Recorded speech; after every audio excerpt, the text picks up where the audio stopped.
नमस्कार सभी को। स्वागत है आपका स्कोरमेट केवी चैनल में। आज का जो मुद्दा है वो काफी सीरियस समझदारी के साथ में इस चीज को अपने दिमाग में लेने वाला है, क्योंकि हम एक सेंसिटिव टॉपिक पर आज डिस्कस करेंगे जो है अग्निवीर बना जाए कि नहीं। 2022 से ये मुद्दा काफी डिस्कशन में था, अभी थोड़ा सा कम हो गया। स्टिल बहुत सारे लोग, खासकर जो डिफेंस एस्पायरेंट हैं, वो इस चीज को समझने की कोशिश कर रहे होंगे कि अग्निवीर बना जाए कि नहीं बना जाए, क्योंकि जो अग्निपथ स्कीम रोल्ड आउट हुई थी उसका असर तो अब दिखना शुरू हुआ है। अब लोग ट्रेनिंग जा रहे हैं, अब लोग ट्रेनिंग छोड़ के आ रहे हैं। तो क्या रीजन है ट्रेनिंग जाना, ट्रेनिंग छोड़ना? इस टाइम को वेस्ट ही क्यों करना? अगर आपको ज्वाइन ही नहीं करना है, अगर आप उसके पात्र ही नहीं है, अगर आप उसके लिए बने ही नहीं है, तो क्यों वहां जाके लौट के आना? इस चीज की क्लैरिटी आपको यहाँ मिलेगी। तो आज थोड़ा सा सबर के साथ में वीडियो को एंड तक देखिए, क्योंकि जो असली मसाला है, जो असली डिसीजन है, जो असली पॉइंट है, वो मैंने लास्ट स्लाइड में रखा हुआ है। ओके, तो थोड़ी सी स्लाइड्स मैंने पहली इंट्रोडक्शन टाइप की बनाई हुई है, क्योंकि जो लोग शुरुआत से देखना चाहते हैं, समझना चाहते हैं कि अग्निवीर आखिर है क्या, अग्निपथ स्कीम आखिर है क्या, उनको भी एक मौका मिलना चाहिए कि वो एक ओवरव्यू ले सकें इसका। और जो लोग डिफेंस एस्पायरेंट हैं, जो जुड़े हुए हैं कि अग्निवीर बना जाए कि नहीं बना जाए, असमंजस में है, कंफ्यूजन में है, सबका समाधान आज यहाँ मिल जाएगा। ओके, सो आगे बढ़ते हैं।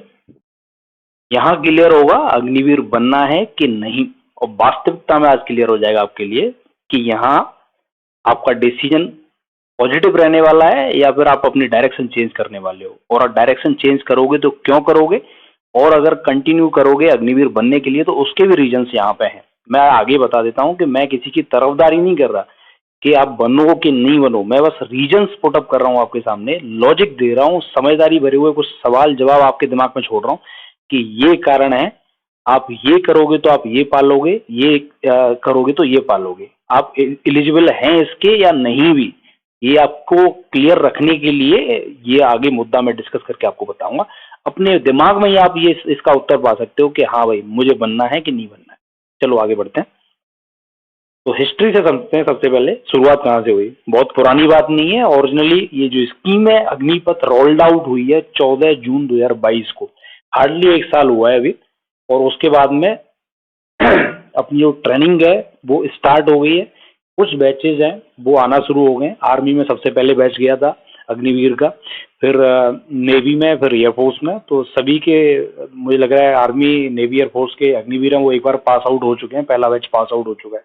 अब तो तैयारी ये भी हो गई है कि सारी डिफेंस फोर्सेज में वीरांगना, अग्नि वीरांगना भी जाने की तैयारी हो चुकी है। ठीक है, तो ज्यादा पुरानी बात नहीं है, 2022 की बात है। एप्लीकेबल फॉर तीनों सर्विसेज में है, कोई सोचे कि आर्मी में नहीं है या फोर्स में है, तीनों सेनाओं में है। अभी तो अग्नि वीरांगनाओं की वैकेंसी भी तीनों सेनाओं में। ठीक है, ड्यूरेशन कितना है सबको पता है, 4 साल की नौकरी है। ओके, 4 साल में से भी 6 महीने आपकी ट्रेनिंग है, मतलब 3.5 साल की नौकरी है बस आपके लिए। ये ओवरव्यू है, इसका हिस्ट्री है, ये समझ सकते हो आप। 3.5 साल की नौकरी है आपके लिए।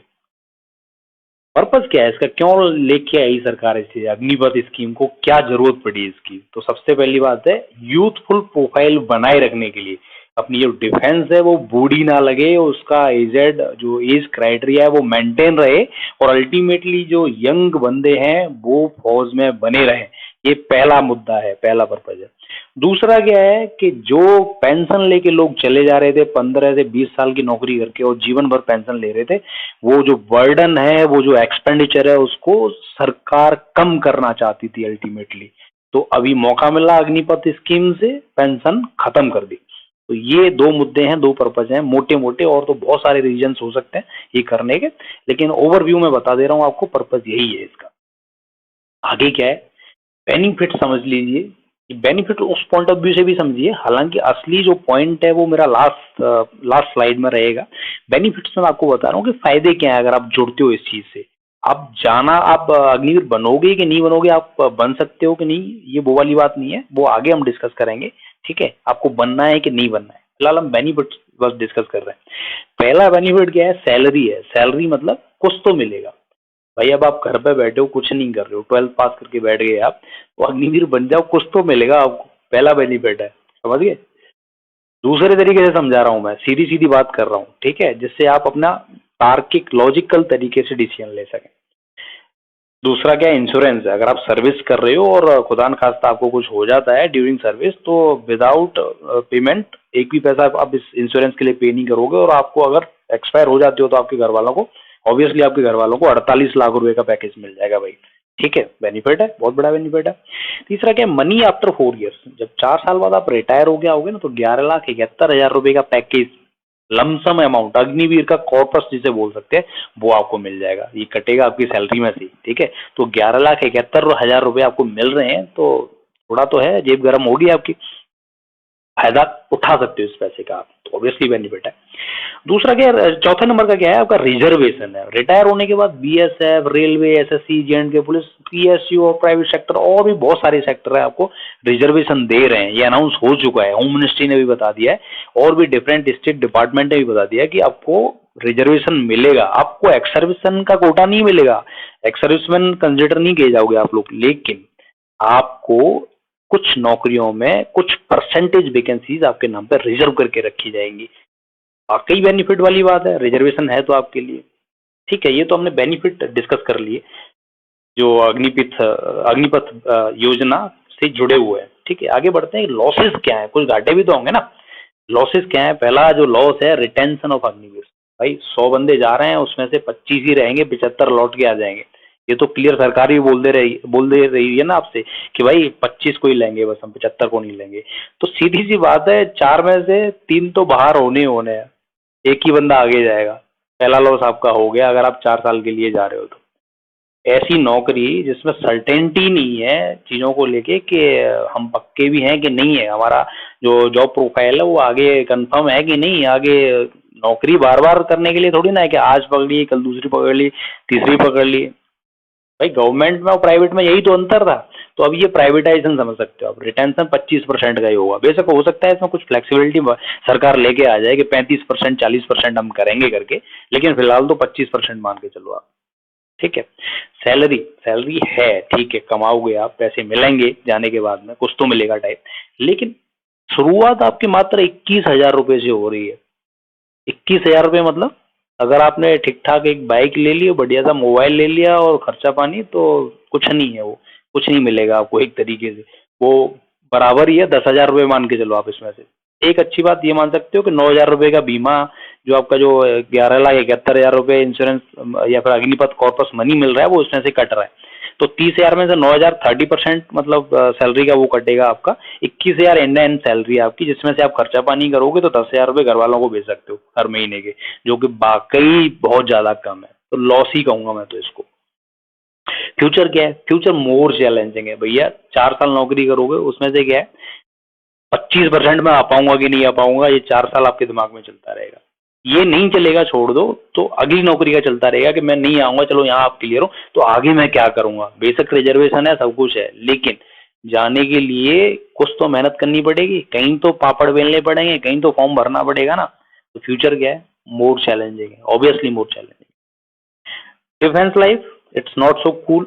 इतना आसान तो है नहीं डिफेंस लाइफ की। 4 साल यहाँ तो मजे ही करने हैं, 11,71,000 रुपये लेके चले जाएंगे, सैलरी थोड़ी कम है तो क्या हुआ, ऐसा तो है नहीं भाई। डिफेंस है, अपने तरीके से काम लेगी, और ये भी नहीं है कि मैं ये अग्निवीर है तो इसे काम कम करा लो, ये छोड़ के चला जाएगा, नहीं, बराबर ही काम करना पड़ेगा सबको। ठीक है, तो सोच लीजिए, defence life it's not so cool. Okay, अब हम असली मुद्दे की तरफ बढ़ते हैं कि क्या वो चीजें हैं जो हमें बताएंगी कि अग्निवीर बना जाए कि नहीं बना जाए। मुझे अग्निवीर बनना चाहिए कि नहीं, यहाँ आपको क्लियरिटी मिल जाएगी चीजों को लेके। ओके, तो सबसे पहली बात है यस इफ। यस इफ मतलब हाँ यदि। ये जो नीचे पॉइंट्स हैं, आप इनमें अगर फॉलो कर रहे हो तो आपको अग्निवीर बनना चाहिए। पहला पॉइंट क्या है, you want defence job only. अगर आपने सोच लिया है कि नहीं मुझे तो डिफेंस में ही जाना है, वहां रोटी मिले, पेमेंट मिले ना मिले, जो भी कंडीशंस हो, जाना मुझे डिफेंस में ही है, तो भैया आ जाओ, अग्निवीर में आपका बहुत स्वागत है। ठीक है, आप ही के लिए बनी है ये स्कीम फिर, क्योंकि इसमें वैकेंसीज बढ़ती जाएंगी और मौके भी ज्यादा मिलेंगे लोगों को आगे आगे चल के। ठीक है, तो आ जाइए आप, अगर आप सोच रहे हैं कि डिफेंस जॉब ही करना है मुझे। दूसरा क्या है, your family income is hand to mouth. कम है फैमिली इनकम आपके, रिक्शा चलाते हैं पापा, मम्मी कहीं दूसरी है, काम करती है घरों में, पोछा बर्तन झाड़ू टाइप, कहीं गाँव में खेत वेत भी ज्यादा नहीं है और चलता फिरता हिसाब है, बस हैंड टू माउथ, मतलब रोटी पानी चल रही है, बहुत पैसा नहीं है, सेविंग्स ज्यादा नहीं है, तो आ जाइए। पैसे बेशक कम है लेकिन इतने सफिशिएंट है कि आपकी लाइफ को इम्प्रूव कर देंगे, कहीं ना कहीं आपकी लाइफ स्टैंडर्ड वो बढ़ जाएगा, और हो सकता है कि 25% में आपका नाम आ जाए तो और बढ़िया हो जाएगा। तो ठीक है, तो इन दोनों कैटेगरी में अगर आप फॉलो कर रहे हैं तो यू आर मोस्ट वेलकम, आपको यस कह देना चाहिए इस स्कीम के लिए। तीसरा क्या है, you want to pursue studies और do business after getting need corpus. तीसरा जो बंदा है वो बहुत खिलाड़ी लेवल का है, उसने सोच लिया है और उसका दिमाग भी, आईक्यू भी उस लेवल का है कि भाई ये जो धन आ रहा है ना, ठीक है मुझे देश से प्यार है, मैं पैसे नौकरी करूंगा, ठीक है कोशिश भी करूंगा परमानेंट हो जाऊं, ना भी हूं तो 11,71,000 रुपए प्लस सैलरी में से जो बचाया है 20 लाख रुपए तक का हिसाब किताब मान के चलो, मोटा मोटा कुछ लोन मिल जाएगा, एक डिग्री सर्टिफिकेट तो मिल ही रहा है। ये सब करके मैं क्या करूंगा, अपनी स्टडी को आगे परस्यू कर लूंगा, कुछ और बढ़िया करूंगा मैं, ठीक है, या फिर बिजनेस कहीं डाल दूंगा। इतनी क्लैरिटी आपके माइंड में है कि इस पैसे का इस्तेमाल मैं कर सकता हूं, तो भी आपके लिए अग्निवीर स्कीम है, बहुत बढ़िया है। नो इफ, ये तीन मुद्दे मोटे मोटे, ऐसे तो बहुत सारे रीजन हो सकते हैं लेकिन मैंने क्या है क्लैरिटी लाने के लिए ज्यादा टॉपिक नहीं चुने। इन तीन कैटेगरी में बहुत सारे लोग फॉलो कर रहे होंगे, कुछ लोग होंगे जो बच जाएंगे मुश्किल से, लेकिन फिर भी तीन कैटेगरी में आ जाएंगे। तो सोच लीजिए अगर आप इन तीन कैटेगरी में आ रहे हैं यस वाली में, तो आप जाइए ज्वाइन करिए विदाउट एनी डाउट, क्लैरिटी के साथ कह रहा हूँ मैं। नो किसके लिए है वो भी समझ लीजिए, किसको नहीं आना है इस स्कीम में। If you are son daughter of group A B C person, yes A B C, अगर आपके पापा कहीं ग्रुप ए ग्रुप बी और ग्रुप सी के अधिकारी या कोई कर्मचारी रहे हैं कुछ किसी भी डिपार्टमेंट में, मैं ये तो नहीं बोलूंगा कि railway, SSC, defence, teacher, whatever, group A B C जो कि स्टैंडर्ड पैटर्न है इसलिए ग्रुप का नाम दे दिया मैंने।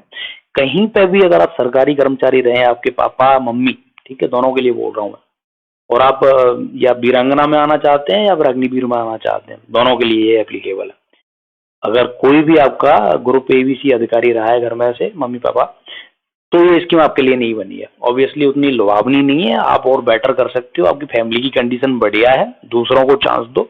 आप अगर इस कंफ्यूजन में है कि यहाँ आना है, कुछ नहीं है, हाथ पैर आप मारोगे और अल्टीमेटली 25% और 75% के खेल में फंसे रहोगे। इससे बढ़िया है कुछ पैसा इन्वेस्ट करके इंजीनियरिंग करो, डॉक्टरी करो, बिजनेस करो, कुछ और बढ़िया करो। यहाँ अनसर्टेनिटी वाले गेम में मत फंसो, ठीक है, सर्टेनिटी वाले में जाओ। कुछ अनिश्चितताएं हैं यहाँ तो बहुत सारी, और आपकी घर की कंडीशन इतनी खराब नहीं है कि आप मजबूर हो गए, नहीं मैं तो मजबूरी में आ गए यहाँ नौकरी करने के लिए, ठीक है। So it's close for you. C तक, ग्रुप सी तक बता रहा हूँ। दूसरा क्या है, you have faith in your abilities. अगर आपको लग रहा है कि घर की कंडीशन उतनी बेटर नहीं है लेकिन फिर भी ठीक ठाक है, लेकिन आपको विश्वास है कि मैं इससे बेटर कुछ कर सकता हूँ, चाहे वो अपने प्राइवेट ट्यूशन ही पढ़ाना क्यों ना हो, चाहे वो कोई छोटा मोटा बिजनेस या फिर एमएनसी कंपनीज, प्राइवेट, जो कुछ भी आप अपने दिमाग में लेके चल रहे हैं, या कोई और दूसरी नौकरी, तो भी यहाँ पे इस स्कीम में आपके लिए रजिस्टर करना आना सही नहीं है। अपनी एबिलिटीज का अच्छा इस्तेमाल कीजिए, आपके कॉन्फिडेंस लेवल का कहीं बढ़िया जगह पे इस्तेमाल कीजिए, अपना जो फेथ है अपनी एबिलिटीज में उनको और एक्सप्लोर कीजिए, यहाँ पे वो चीजें थोड़ी दब के रह जाएंगी, ठीक है। एक बंधी हुई सैलरी पे काम करते आप रहोगे और अल्टीमेटली उतना एक्सप्लोर अपने आप को नहीं कर पाओगे जितना आप अपना, जितना फेथ अपने एबिलिटीज में लेके बैठे हुए हो। तो बेटर है आप उन चीज को बढ़िया जगह पे इस्तेमाल कीजिए और बेटर करिए, और कर सकते हो आप। You are a free minded person, do not like boundation. भाई तीसरी बात बहुत सीधी सीधी सी है, डिफेंस का माहौल डिसिप्लिन वाला, ठीक है, जय हिंद सलामी वाला। मैं बुरा नहीं बता रहा हूँ इन सब चीजों को, लेकिन एक ये जरिया बता रहा हूँ आपको कि सोचना कैसे है आपको, ओके, बनना है कि नहीं बनना है वो क्लैरिटी लानी कैसे है, कोई बुरा मत मानना है सब चीजों का। डिफेंस का माहौल क्या है, डिसिप्लिन वाला है, डिसिप्लिन में रहना पड़ेगा, एक तरीके से सुन के तब काम करना पड़ेगा।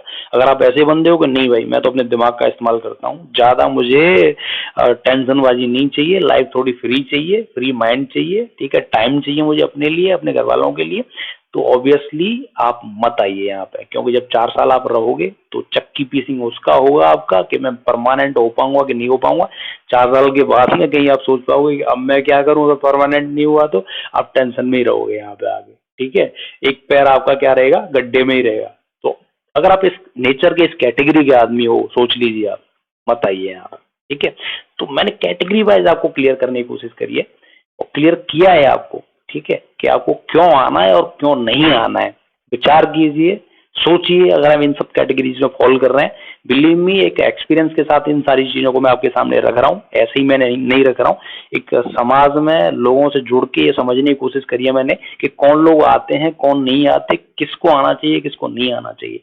तो इन सब चीजों को आप समझिए, विचार करिए और अपना फिर मन बना के, अगर आप इन सब कैटेगरीज में फॉलो कर रहे हैं, यस वाली में तो आ जाइए, नो वाली में तो मत आइए। ठीक है, ये बहुत क्लियर है आपके लिए। चलो आगे बढ़ते हैं। अब लास्ट में आपके लिए मैं सवाल छोड़ रहा हूँ, tell me in the comment section what do you think about my opinion. जो ओपिनियन मैंने बनाया इन सब चीजों के लिए, आपको क्लैरिटी लाने के लिए, अगर आपको सही लग रहा है तो आप गुड लिख दीजिए, थम्स अप बना दीजिए कमेंट बॉक्स में। अगर आपको लग रहा है कि भाई मजा नहीं आया, तो बाकी आपकी मर्जी है, सजेशन बॉक्स में जो छोड़ना है वो छोड़ दीजिए।